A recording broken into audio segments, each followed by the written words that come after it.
Welcome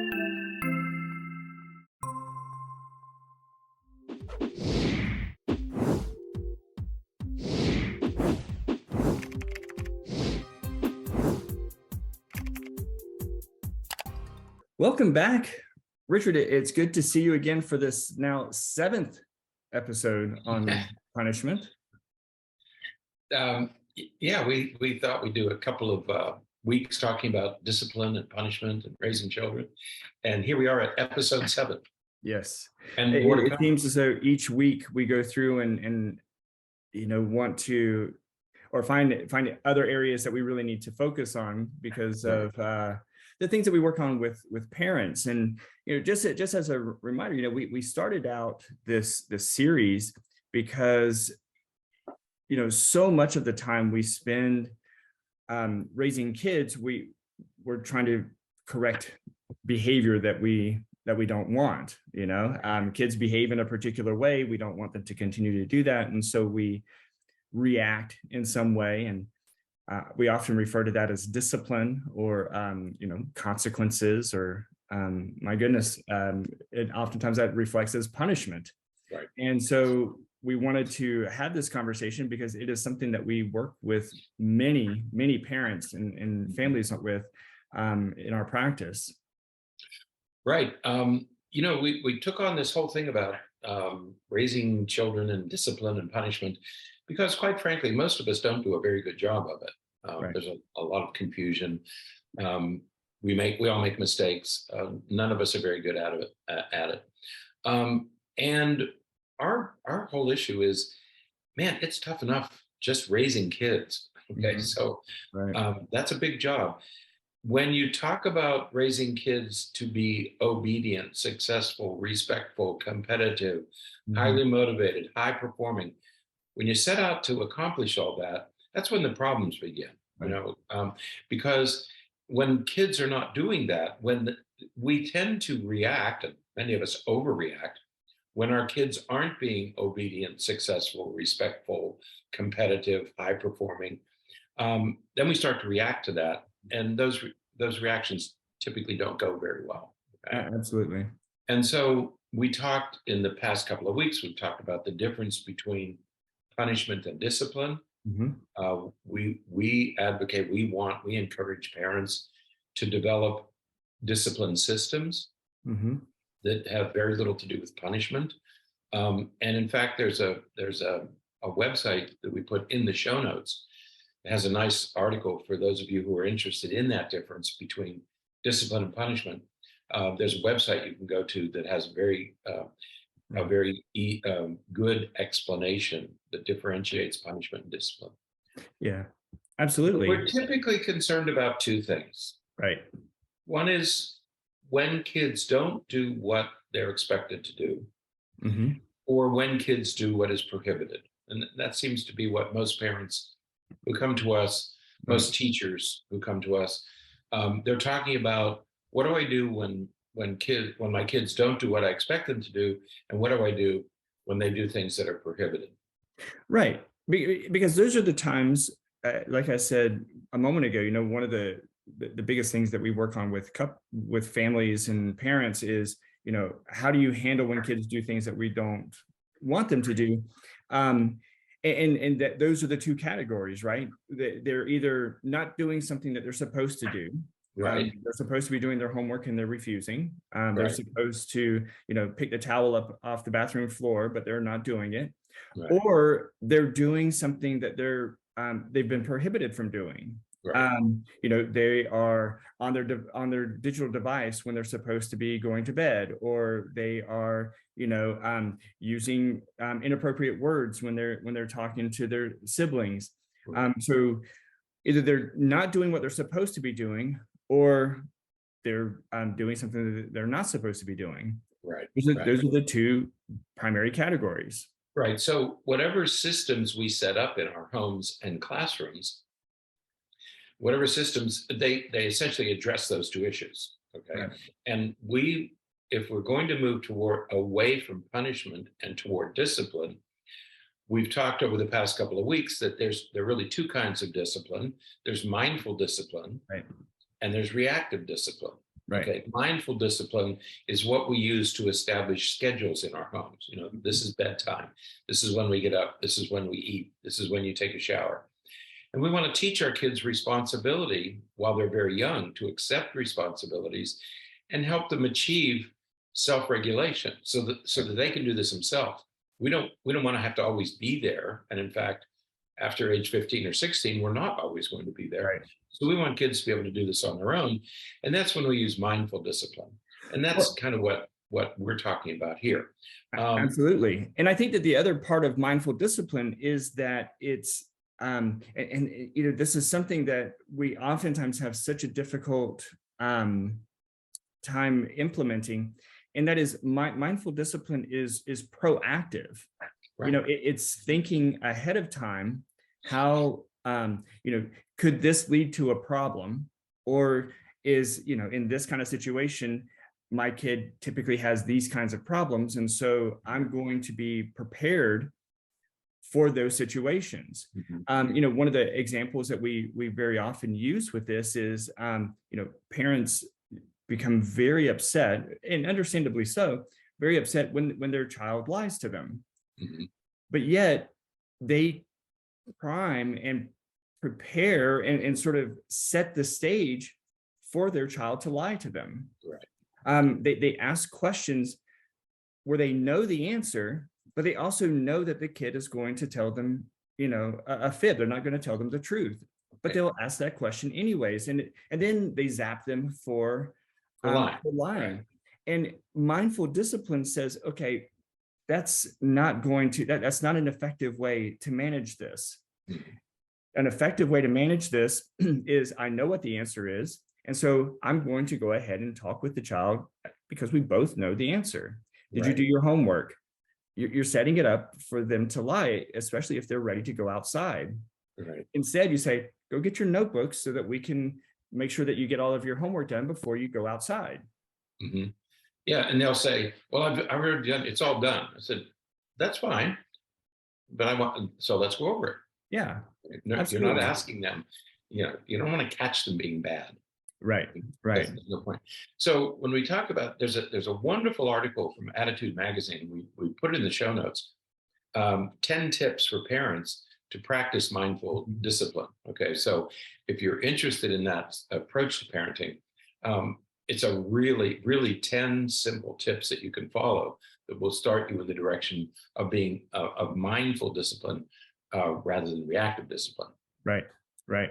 And reactive discipline is the other side. It is just almost just waiting for something to happen and then reacting, oftentimes impulsively, oftentimes with loads of emotion. Right. And it's, there's only really a couple of times when something like that is even appropriate. We talked last week about, the concerns about dangerous and destructive behaviors. Right.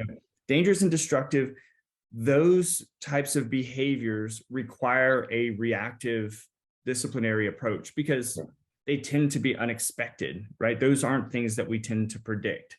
Mm-hmm. Your kid, starts to behave in a way that they're going to get hurt, or they're going to hurt someone else, or they're going to break or destroy some things. Okay, right. You need to react immediately there. But you don't want to engage in reactive discipline because they're not doing their homework. Exactly, right. Yeah, it's not, the way to think about this with destructive and dangerous behavior, it's never okay to be destructive. Right. Think of it that way. You're always going to react. It's never okay for kids to bite or hit or kick. It's just never okay. Self-defense, yes. That's not what we're talking about here. We're talking about kids who tend to do these things. Mm-hmm. So you're always going to react when a kid bites. Right. You're always going to react if they start breaking things. You're not always going to react if they don't brush their teeth or get to bed on time or don't do their homework. Right. There are times when you're going to let that stuff go and no harm is done. Okay. Right. So think of it that way. The two Ds, dangerous and destructive, you're always going to react. Everything else is negotiable and flexible. Okay? Right. So don't sweat That's the small stuff. Don't sweat the Mhm. small stuff. Right. And you know, and we can hear the parents talking about it now, because they're very concerned about, you know, the R word, the issue of respect, you know. But if they're not doing what I'm telling them to do, then they're not respecting me. They're not respecting who I am or my role, or, you know, not respecting the house. They're not respecting the family.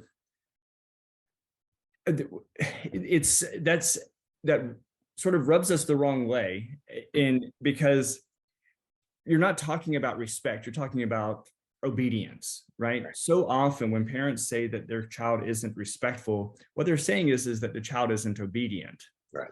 um and so we have to kind of shift our thoughts about the issue of disrespect, and Mhm.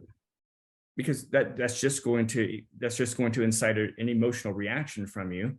Right. And then there you are doing reactive discipline at a time when it's not dangerous or destructive. Right. Right. Um, yeah, but I think we use an example in our book where the parent asks the child to clean her room, Hmm. and the child says, with a sigh of disgust, says, "Oh, all right." And then the parent says, "Well, you're being disrespectful. You Right. can't talk to me that way." Or the child will say, "Oh, blank." No. And then the parent jumps on the sigh of disgust. Right. Okay.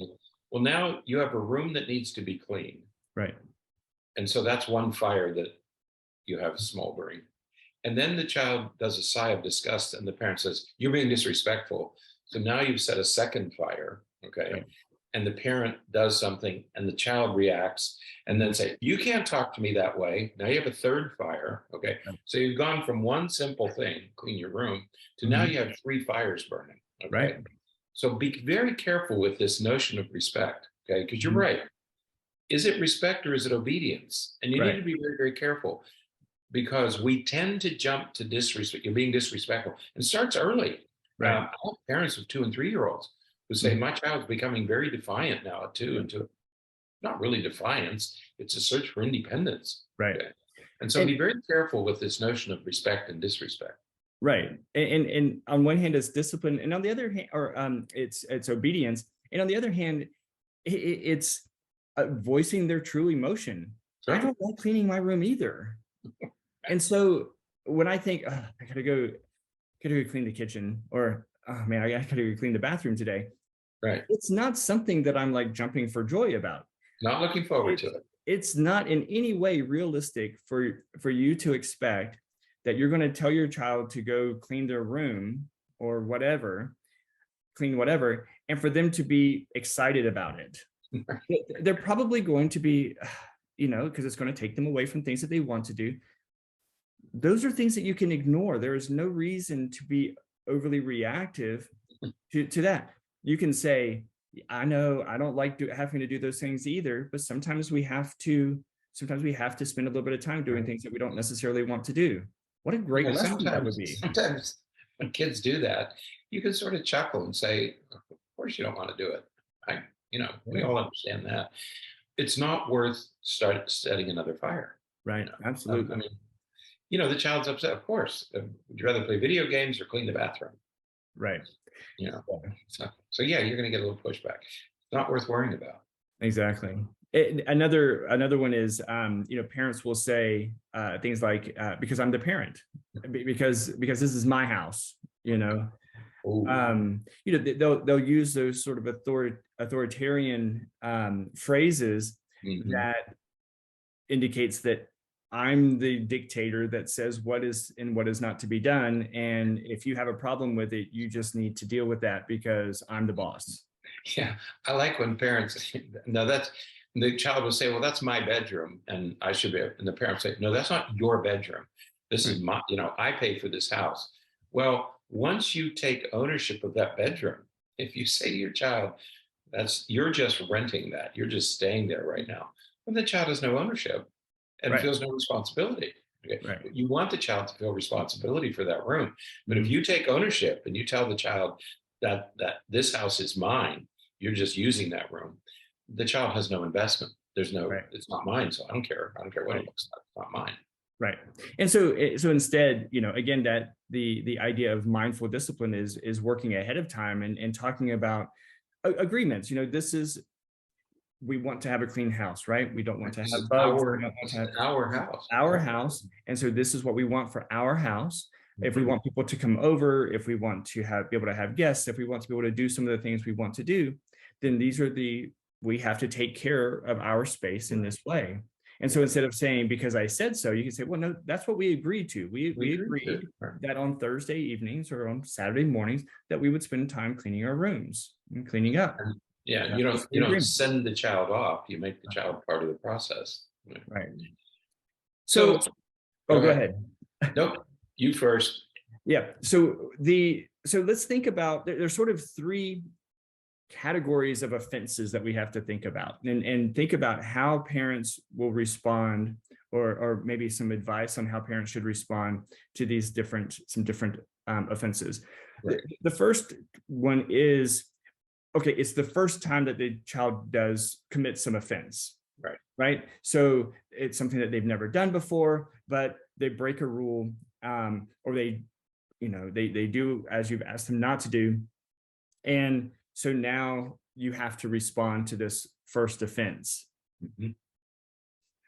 One approach that parents tend to take is, oh, I have to stop this immediately. And they bring the hammer down hard. Get out the heavy artillery. And they're like, I have to stop this in its tracks because this can never happen. Again, we're not necessarily talking about dangerous and destructive things. We're talking about, they're 3 minutes late in curfew. Right. And they bring the hammer down so hard, it doesn't matter how many times they met curfew before. Right. They missed curfew by a few minutes this time, and they're going to bring the hammer down. And man, oh man, is that unnecessary and unhelpful. Right. It's not really going to accomplish what you want to accomplish. That's right. Or not, lying about an assignment. Right. I did my homework and they lied about it. So lying, breaking curfew. As kids get older, they become teenagers and they're going to probably experiment with drugs and alcohol. What do you do when you find out your child is experimenting with nicotine or cannabis or alcohol? Because most kids will at least experiment. They'll taste it. They'll see if they want to do it. So at different ages, you have first offenses. Okay.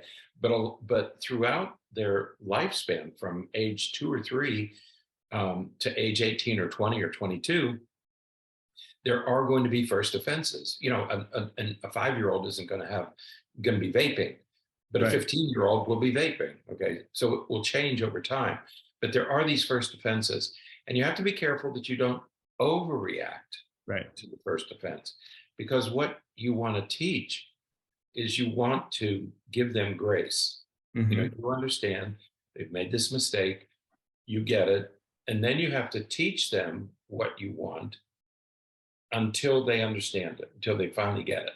Right. Okay? If it's lying, if it's cheating, if it's being disrespectful, if it's using foul language, whatever it is, it's okay to give grace with the first offense. Right. Now you know what you have to deal with, and then you teach what you want and encourage this over time. There is no quick fix. Right. The second type of offense is, of course, the repeated offense. Okay, so now you're past that first offense, and now this is something that's happening. It's now happened a handful of times. Right. And again, the mistake that many parents make at this point is, okay, they're doing it intentionally. That's right. They're just trying to upset me, or they're just trying to get away with it, or they're just trying to get me to change my mind. And so again, the parents again bring the hammer down pretty hard and attempt to take drastic measures in these kinds of situations, because they're believing the child is engaging in willful disobedience. Right. And while that can be happening, that is a distinct possibility, most of the time it's not. Most of the time, it's not that they're being willful.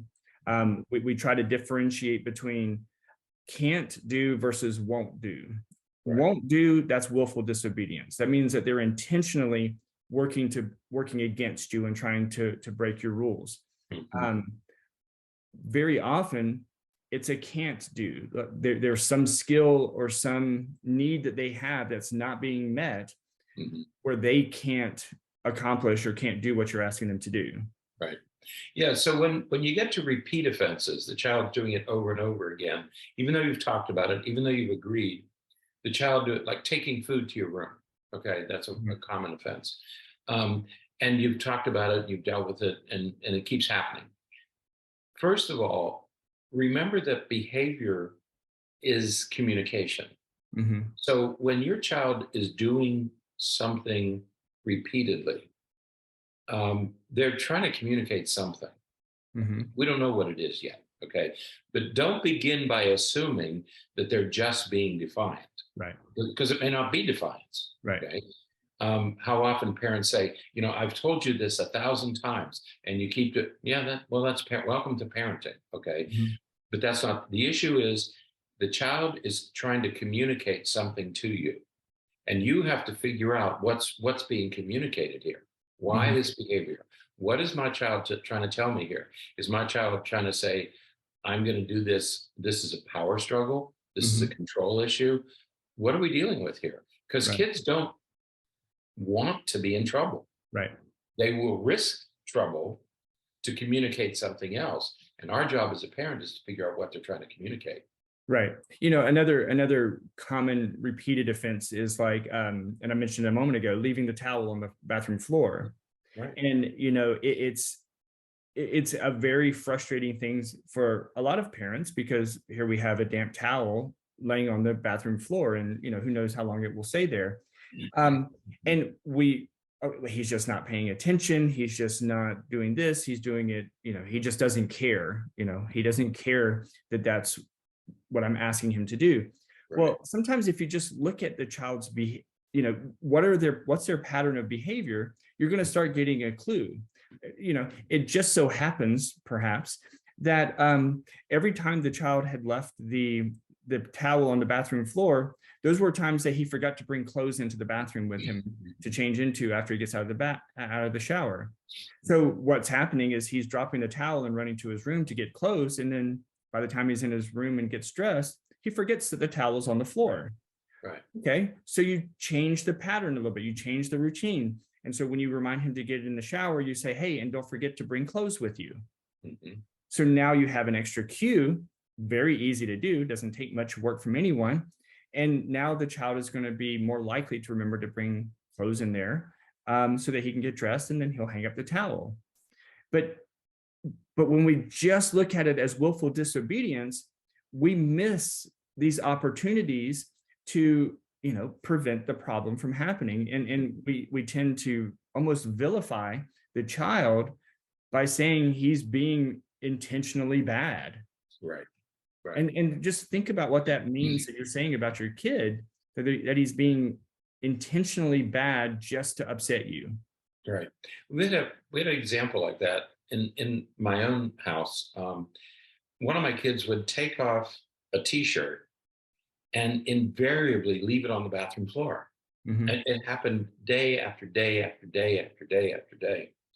And at first it felt like, this is just disobedience. I've told you this 100 times. You're just being defiant. You're just being disobedient. When I stopped for a moment, I thought, he just doesn't have the skill. That's a skill deficit. I can also look at it as, he just doesn't know how to do this yet. So I'm going to have to teach him some other way to manage it. Maybe another prompt. It may be a sign in the bathroom.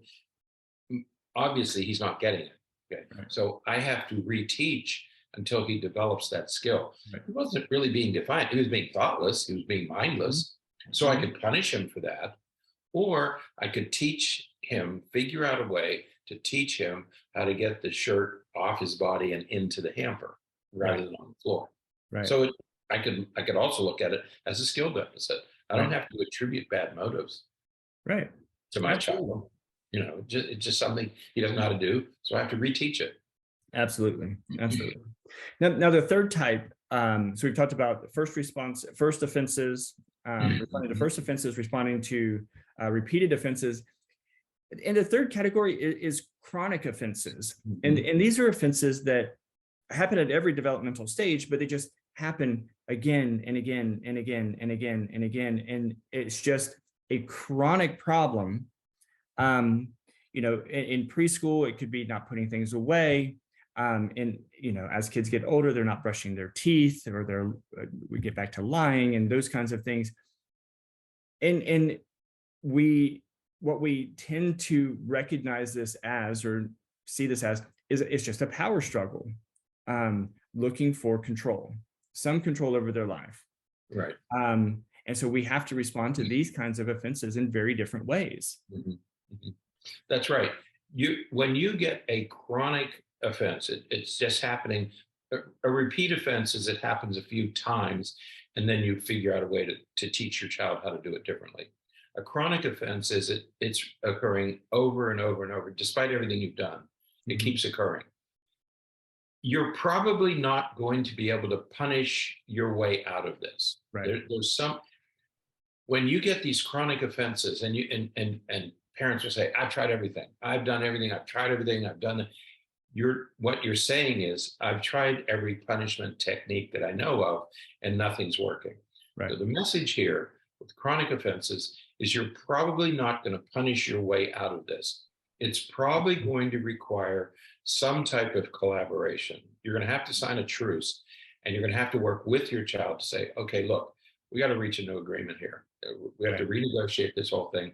And because this is simply unacceptable, the child agrees that it's unacceptable. No, it's not okay to drink and drive. Okay. We all agree to that. Okay. Then what is the agreement that we'll make?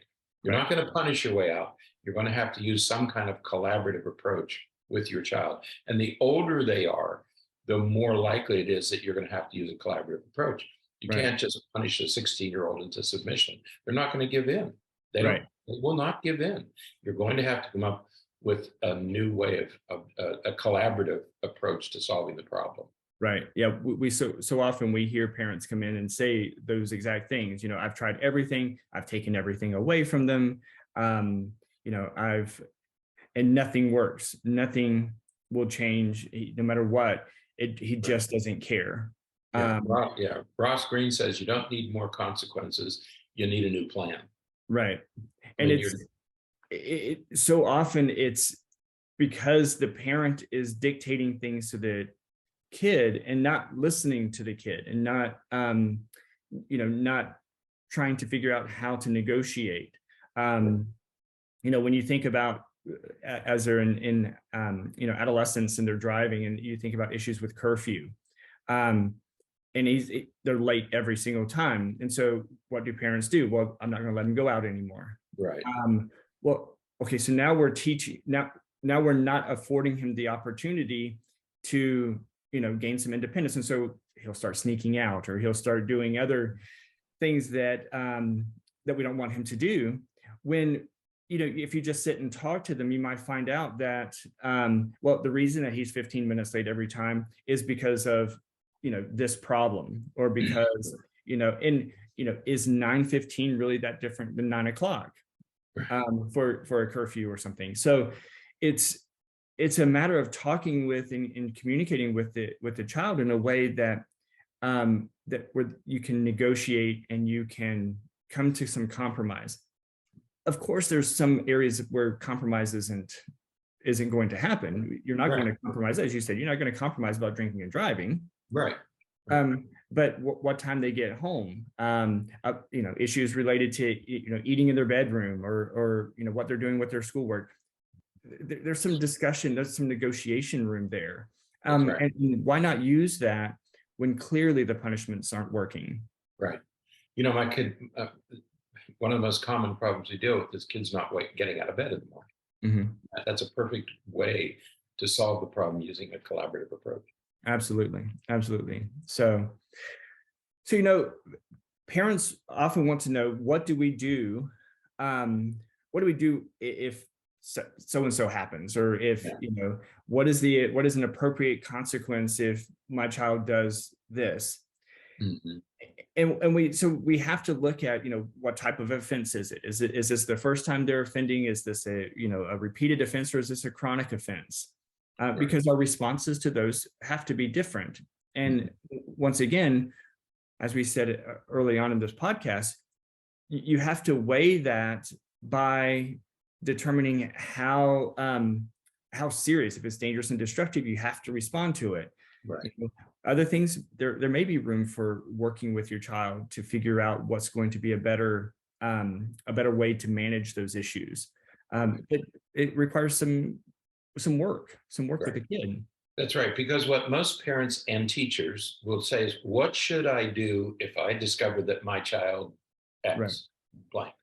Or what is an appropriate consequence if my child does X? Okay.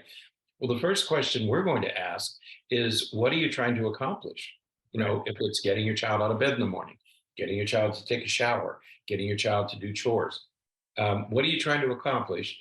And then the second question would be, what do you want your child to learn? Right. I'm not going to give you a punishment for them not doing it. I'm going to ask you, what do you want your child to learn? And then let's set up a system to teach your child how to do that. Right. Right.